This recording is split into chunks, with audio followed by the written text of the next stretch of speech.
তো guys, আমি তোমাদের এখন যে ঘটনাটা বলতে যাচ্ছি না, সেটা কিন্তু একদম জেনুইন একটা স্টোরি। আর এই স্টোরিটা শোনার পর কিন্তু তোমাদের সবার গায়ের লোম দাঁড়া হয়ে যাবে, আই এম প্রমিস।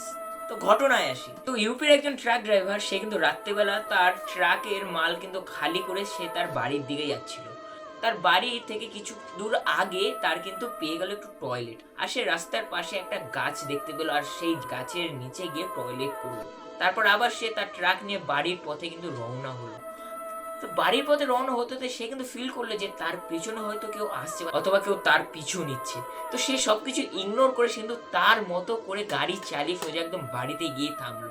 তো সে গাড়ি থেকে নেবে ঘরে যাওয়ার পর একবার পিছন ঘুরে যখন ট্রাকটার দিকে তাকালো, সে যা দেখলো তার ট্রাকের উপর দিয়ে কিন্তু কিছু একটা জিনিস নেবে আসছে, আর সেটা দেখে কিন্তু তার হোশই উড়ে গেল। ভাই চলো ভিডিওটা গিয়ে দেখে নিই।